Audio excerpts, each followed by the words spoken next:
Bonjour à tous. J'ai décidé de tester l'enregistrement sur mon téléphone. J'espère que je vais pouvoir vous le transmettre assez facilement sur Pronote. Nous verrons bien. Mon objectif, vous l'avez compris depuis la semaine dernière, c'est de faire un maximum comme si nous étions en classe ensemble. Et si nous avions eu classe ensemble, après l'étude de l'extrait qui s'appelle La pêche à la queue, eh bien je vous aurais lu en classe un extrait qui s'appelle Le jambon enlevé. C'est pourquoi je vais vous le lire maintenant.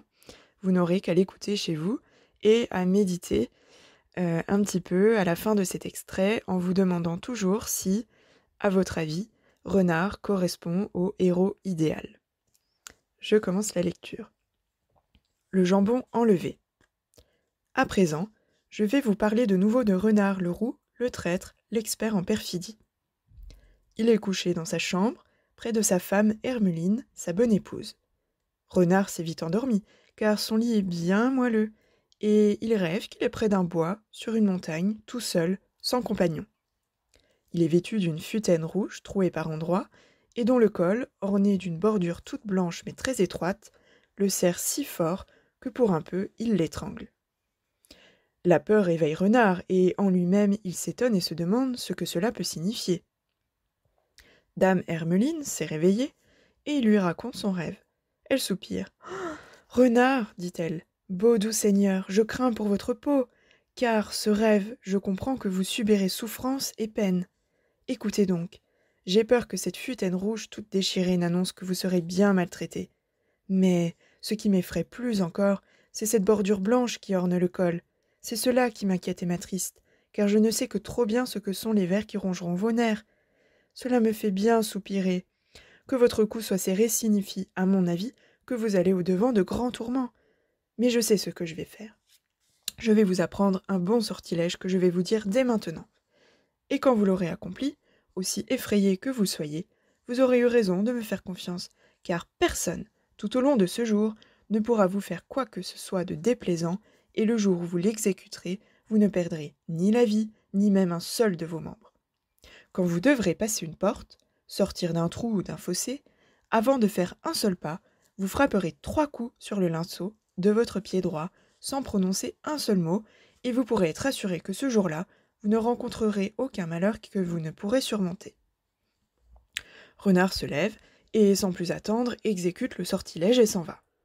À l'orée d'un bois, il découvre une colline et s'en va d'un pas lent le long de la ramie. Il aperçoit une corneille, sur une souche, qui venait de se baigner, et, lissant ses plumes avec son bec, les aplanissait. Dès que Renard la voit, il s'étend par terre et dresse son vis, bien droit et nu. Son vis, pour un point de vocabulaire, c'est un mot qu'on utilisait pour désigner le sexe. La corneille regarde par hasard à travers les ramures et découvre Renard, le vit à l'air, et elle croit qu'un oiseau le lui a déjà mordu. Elle plane toutes ailes étendues et descendant vers Renard s'approche de lui tout en le surveillant. Au moment où elle s'apprête à becqueter son vis, Renard bondit, la saisit par les ailes et lui prend la tête dans la gueule. Il file ensuite tout le long de la colline, à travers bois et champs. Sur l'autre versant, au-delà de la colline, il a trouvé un marais profond dans lequel il pénètre afin de manger sa proie sans être vu de personne. Une fois qu'il l'a dévorée, il camoufle autant qu'il peut sa tête et sa carcasse. Comme il s'apprête à sortir du marais, regardant droit devant lui, il voit venir Isengrin, son ennemi juré. Isengrin, méfiant, l'aperçoit alors. « Renard, dit-il, viens par ici, et sur ma propre tête, tu vas recevoir immédiatement ta récompense pour tout le mal que tu m'as fait quand tu as couché avec Ersan, ma femme, puis compissé mes louveteaux en les insultant. Tu m'as profondément blessé et humilié. Sais-tu, renard, ce que je vais te faire, et quelle monnaie de ta pièce je vais te rendre? Car en plus tu es mon neveu, et je t'aimais de tout mon cœur. Je vais te mettre à une telle hauteur, dans une telle tour, à un tel étage, qu'il n'y a personne, d'aussi haute naissance soit-elle, qui pourra te faire des ennuis. Et toi-même, tu ne pourras en faire à personne, et personne ne pourra te maltraiter. Voilà de quel plaisir je veux te gratifier. Aussi, t'installerai-je dans un château où tu n'auras à craindre aucune embuscade, aucun piège ni beffroi, ni machine de guerre, et ni comte, ni roi. Renard comprend bien ce qu'on lui promet, et la queue entre les jambes, il se fait tout humble, avec une douceur, implore sa pitié. Mon oncle, dit-il, on dit lors d'un procès qu'il n'y a pas de réparation s'il n'y a pas de méfait. S'il m'est loisible de faire amende honorable, je ferai selon votre bon plaisir.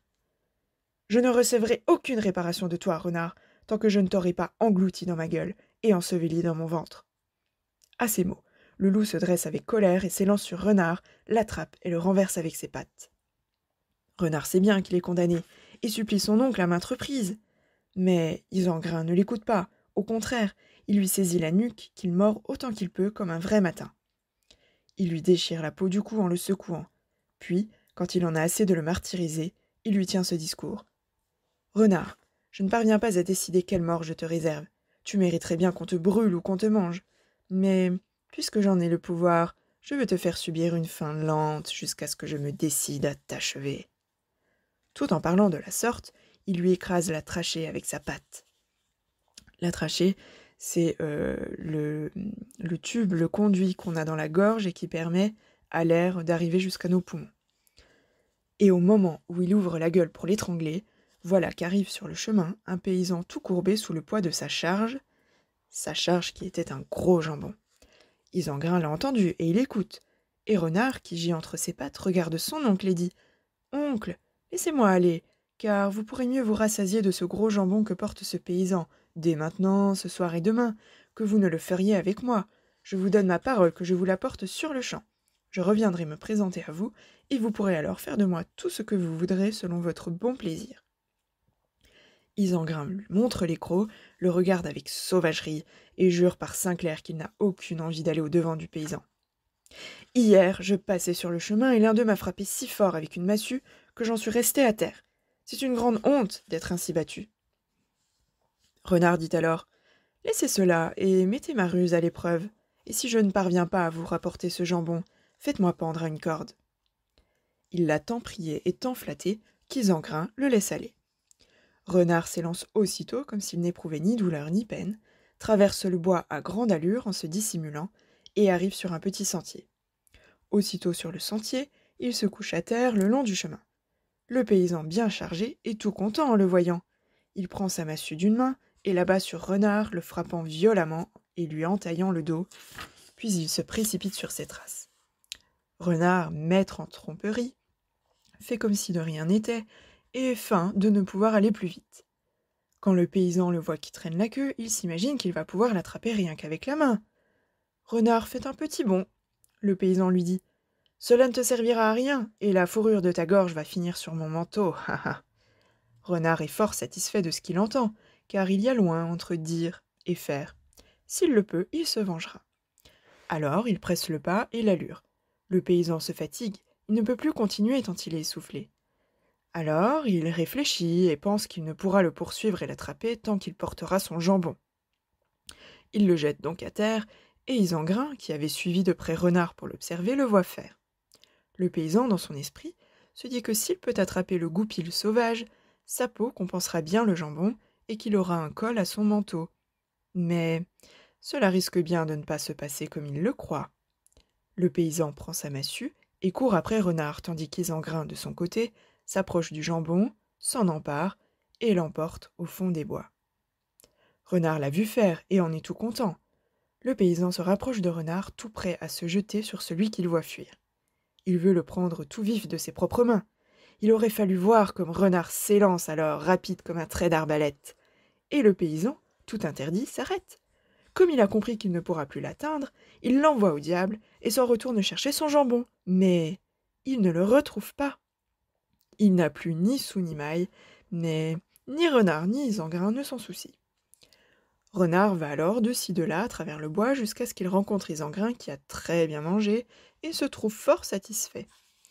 Il a vu Renard arriver et il a arraché la ficelle du jambon, l'a posée à plat devant lui et mis un pied dessus. Il a caché le jambon dans le bois, sous l'herbe et le feuillage. « Sire Isengrin, dit Renard, donnez-moi ma part de jambon. »« Renard, répond-il, taisez-vous. Estimez-vous heureux que je vous en tienne quitte maintenant. Allez-vous-en, je vous l'ordonne, car vous n'en aurez rien d'autre que la corde. » Renard ne veut pas se battre et commence à reculer. « La corde est pour qui la mérite, et je ne l'ai pas méritée. Vous êtes de mauvaise compagnie. Par Dieu, le fils de Sainte Marie, je ne veux pas rester ici plus longtemps et je vous demande congé. Jamais je n'ai cessé de pécher. Cher oncle, je vous demande congé pour aller prier Saint Jacques et être pèlerin de par le monde. Je vous l'accorde, répond Isengrin. Voilà donc comme s'achève cet épisode qui s'intitule Le jambon enlevé. Au début de l'extrait, je vous ai demandé de réfléchir sur le statut de héros de Renard. Je vous demande également de réfléchir un petit peu au rêve que Renard fait au début de l'épisode. Et demandez-vous si finalement ses craintes et les craintes de Dame Hermeline se sont vérifiées dans cet extrait.